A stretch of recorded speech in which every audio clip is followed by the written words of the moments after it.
there I was, hunched over at my desk, eyes puffy and head throbbing because I was trying to cry when there were actually no more tears left. I was having a breakdown. And it would be way more comfortable up here if I were telling you someone else's story, but in order to take you on a quest, I must first tell you about my own. And so, at the tender age of 24, I had a breakdown. And I found there is something so liberating about a breakdown, because it was in that breakdown that I found freedom. Not the freedom that we fantasize about, not freedom from the man, but career freedom. The freedom we lust after every single day when we trudge through rush hour traffic to make it into an office we hate, to work with people we barely tolerate, to do a job we aren't even passionate about. On June 15th, 2001, I walked into my office, looked around, and thought, I hate this place. How do I get out? Where is my escape from this? And then that reality sank in, and the idea hit me. There is actually no escape. This would be my life for the next 40 years. That realization was like a punch in the gut. I ran to my office, slammed the door, and I cried an ugly cry. I was devastated. I worked too hard. I sacrificed too much. I did everything career services said. I read all the books. I attended all the conferences. I even paid the gurus to tell me how to build a phenomenal career, and I followed every instruction line by line, yet there I was, sitting in my office, a hot mess, and stuck in a job. And just when I thought the day could not get any worse, she showed up. On the other side of the door was a knock, and it was the most happy and chipper voice you had ever heard in your entire life. She sounded like ocean breezes, unicorns, sunrise, and laughing babies all mashed together in this simple melodic tune that was, "Good morning, sunshine." She was one of those people. Oh, you know those people. The crazy ones that actually like being there because they find their career to be fulfilling. It was amazing to me. She wasn't on the career ladder. She was like on the career elevator, mainly because she was managing her career the right way, and I was jealous of her. I sat there and thought to myself, I bet she's on drugs. But I figured, I don't care what it is, whatever magic potion she has, I am going to figure it out. I'm going to figure it out, I'm going to get it, I'm going to master it, and I will teach it to other people. And thus began my quest. Like many of you, my upbringing set me up for this breakdown, right? In my family, being unemployed was one of the worst things you could be. People didn't go to work to be fulfilled. They went to work to pay bills and to feed the kids and to just survive, right? They were hardworking people, but hardworking out of desperation. Kind of like the teller that's stuffing money into a bank bag because there's a gun to her head. That kind of desperate, right?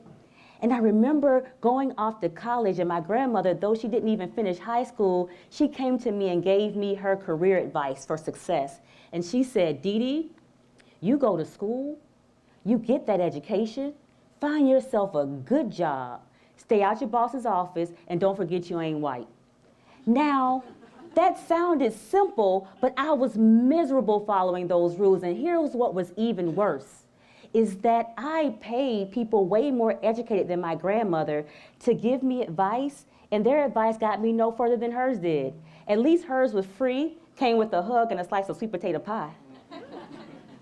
But what I realized was the happy woman, she followed none of those rules. No. The happy woman and people like her who were experiencing career freedom, they had their own rule book. A rule book that we, the non-crazy but miserable people, didn't have, and so I studied that book.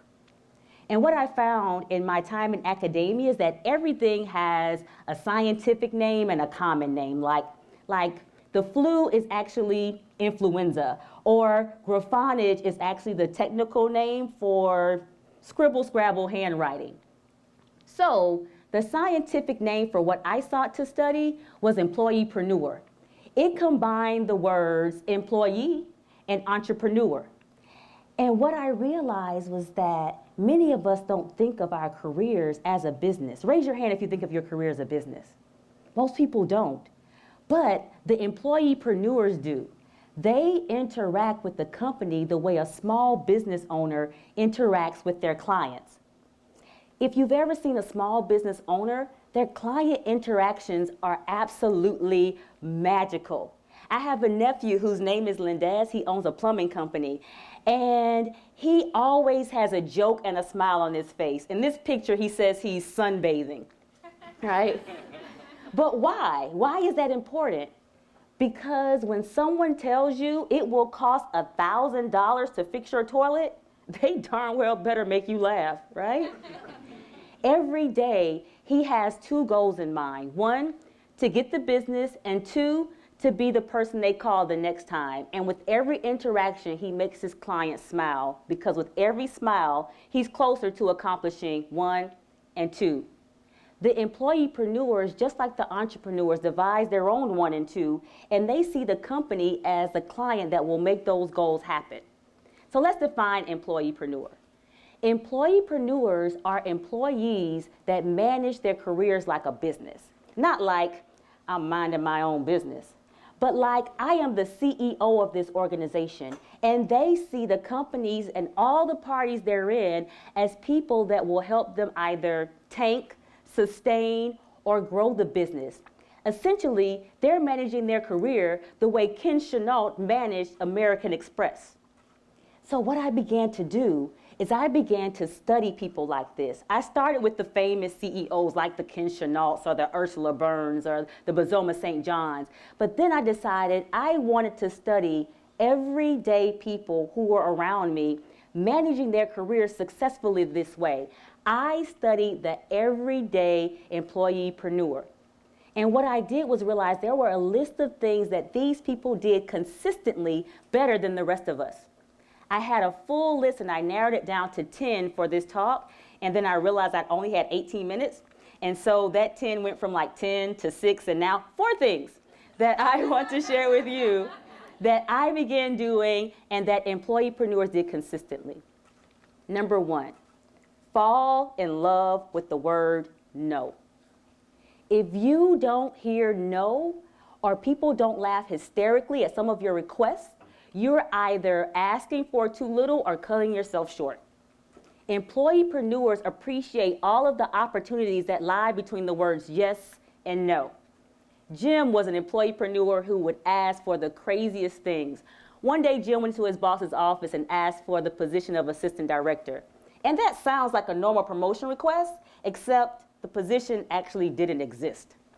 He went into his boss's office and said, "Hey, I know this position doesn't exist, but I've seen how hard you work. And having an assistant director would get you your weekends back, and it will make this company more productive. If you mentor me now, I'll be ready when the position does exist." Within a year, guess who had the brand new assistant director position? You guessed it, Jim did. Number 2, break good habits. Sounds crazy, right? But think about it. What if I told you Usain Bolt, the world-class sprinter, is not the fastest runner? Many of you would gasp and think that I was saying that for shock value, but I stand by my statement. If Usain Bolt left the sprinting world and went to distance running and maintained his same sprinting habits, not only would he lose, he would actually die. Think about it. He's down in the blocks.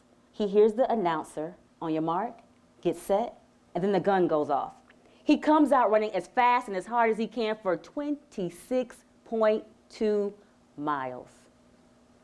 Impossible. If Usain Bolt was going to be a successful marathon runner, he would have to abandon the habits that made him the best at running 100 yards. Employeepreneurs are good at breaking good habits. They recognize the habits that used to work for them, and they quickly abandon them for the habits that will propel them to their next level of success. Number 3, The company doesn't like you. I remember, and I flashed back to school with my best friend, Karen Brown, and one day I went to tell her something about her friends, and I leaned in and I said, "You know they don't like you, right?" She teared up a little bit, and I realized that she actually didn't know. But here's the reality. Please don't tear up, but you know they don't like you, right? I don't mean they dislike you. I just mean they're indifferent towards you. When leaders of corporations sit down in their corner offices and determine the strategy for the organization, they don't sit down and say, "You know what? We really need a Frank." What they do is they say, "We have problems and we have goals." And they find a strategic way to identify the people that can help them solve the problems and achieve the goals. Keisha was an employeepreneur whose career was skyrocketing. I mean, the leaders of the company loved her, mainly because she had a magical ability to solve the most unsolvable problems. I went to Keisha one day and I said, "Girl, you are so lucky. They like you." And she gave me this look like, "Oh, you poor little stupid soul." In the South where I'm from, we call those bless your heart looks. She said, "Girl, these people don't like me. They like the problems that I solve." And she said it with such pride and authority that it took me aback. And she said, "Look, this is not personal. This is business. I want to be the CEO one day, and they need their problem solved. I have what they need. They have what I need. And my grandma told me an even swap ain't no swindle." The best employeepreneurs are there for the even swap, not just to be liked. Number 4, brands matter. What is this symbol of? What is this symbol of? How do you know? How do you know? We just see those arches. I'll do you one better. Everyone in here that was born before 1985, raise your hand. I bet many of you could join me in saying the elements of a Big Mac. Let's see if we can do it. 2 all-beef patties, special sauce, lettuce, cheese, pickles, onions on a sesame seed bun. Why? Why? That commercial is over 30 years old, and yet we can say it without even thinking about it, right? You know why? Because last year alone, McDonald's spent $963 million on their brand. And no matter whether you like, love, or hate McDonald's, you know who they are and you recognize those arches anywhere. I remember when I realized I had begun to master my path to employeepreneurship. I was walking into my office, I was greeting everyone, and I sounded like unicorns, sunrise, ocean breezes, and laughing babies all mashed together. I got into my office and the phone rang. It was the head of legal affairs. She said, "Dethra, the president wants to know how you think we should handle this reduction in force." I was shocked. I was like, "The president knows my name?" She said, "Girl, stop playing. Everyone knows your name. So what do you think?" In that moment, I realized I was miles away from the 24-year-old that was having a breakdown in her office. I had decided to invest in Dethra Giles. And not just in education and certifications, but my biggest investment was in finding my passion. Because I realized that you do things better when you're passionate about them. And so I was happy to run my career like a business, mainly because I liked it. I was good at it. I was proud to own it, not because I was doing a job, but because I was managing a world-class organization, me. And I invested in me not because I wanted the president to know my name, but because I wanted my freedom. And that is why I tell you these stories. That is why I share my path. That is why I share these tools with you, because I am passionate about your freedom. Your ability to choose the how and why we live this life. And the thing that keeps most of us bound is a job. Because life is just too short to trudge through rush hour traffic, to make it into an office you hate, to work with people you barely tolerate, to do a job you aren't even passionate about. Dr. Benjamin E. Mays, noted civil rights leader, says it best when he says, I've only just a minute, only 60 seconds in it. Forced upon me, can't refuse it, didn't seek it, didn't choose it, but it's up to me to use it. I must suffer if I lose it, give an account if I abuse it. Just a tiny little minute, but eternity is in it.